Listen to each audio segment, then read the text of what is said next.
So now we're going to show the admin side of actions, which includes running the actual program, web scraping the data from the Bureau of Labor and Statistics website, um, generating graphs as assets for the visual assets that we're going to be presenting the user when they're inquiring about specific careers.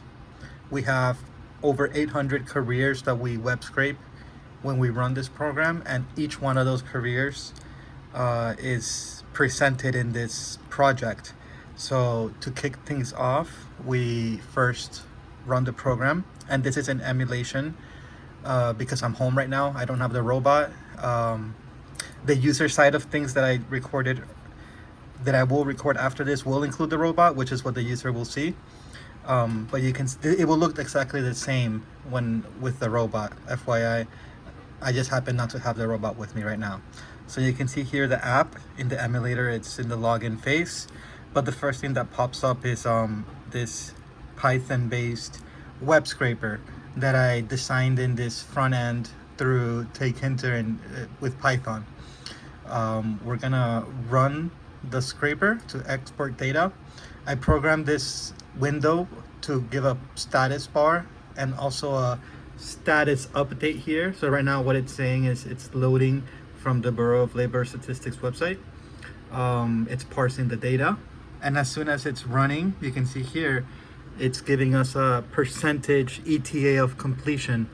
So you can see it's just a little bit less than a minute it's going to take to web scrape over 800 careers, their data, the salary, the average qualifications that the professionals in those careers have. By that I mean, do they have a high school diploma in average? Do they have a bachelor's, a master's, a PhD? What type of growth is expected for those careers? And the current salary, average salary, as well as the current ranking in global positioning based on demand and quantity of workers in that field. So it's about to finish, and you're going to see right now in this folder right here, it's gonna, as soon as it completes, it generated a new file for the date of today, which is 4/29/2025. You can see a historical there of all the previous files. I programmed this to keep historicals because down the line with this type of software, it's nice to have historical data to refer to in case you want to analyze or just have for future reference. So the way that this works is this web scrapes the data that I'm gonna open up right now so you can see.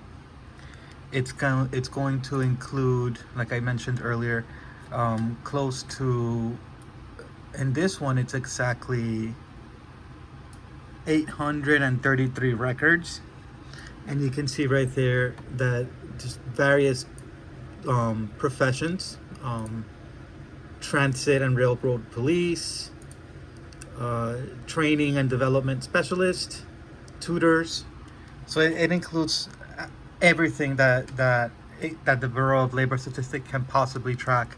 And as you can see in this Excel, it has all the different data points that we're going to be utilizing to present for this project. So this is step one. We web scrape and we download an Excel. Step two, and it's integrated into this tool. This tool is to launch Graph Generator.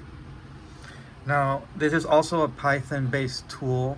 It uses pandas, matplotlib to generate graphs based off of the Excel data points. And this is actually impressively fast considering that it's generating JPEGs and it is generating graphs. So let me do this real quick, and then you're gonna see in the folder as it starts populating over 800 graphs. And I'm scrolling down right now so you can see how I'm not even moving right now, and you can see that it's just on its own generating the graphs.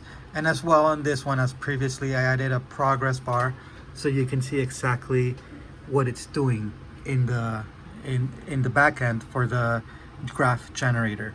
Now, these graphs are crucial assets. They're actually going to be used. Obviously, they're not being made for nothing. I'm going to open one of them so you can see what type of presentation it is. So this one is specifically for a conservation scientist, and it's telling you the predicted job growth for the next 10 years.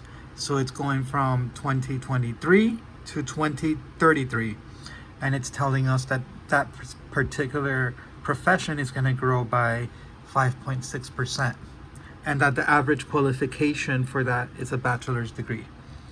So these are the types of assets that we're going to need for the next section, which is going to be the user interface part, or the user experience, which is the user interacting with the robot, where you're going to see all these backend assets being implemented into the actual robot.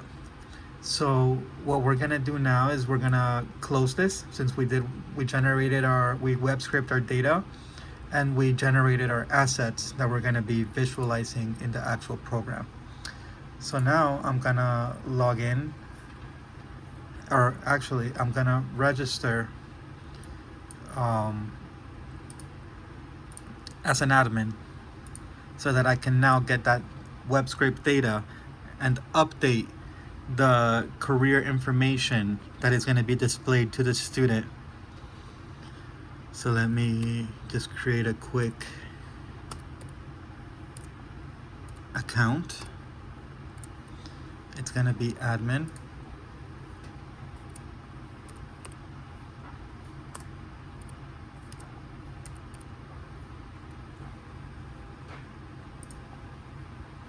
And then I'm going to click over here, import career data.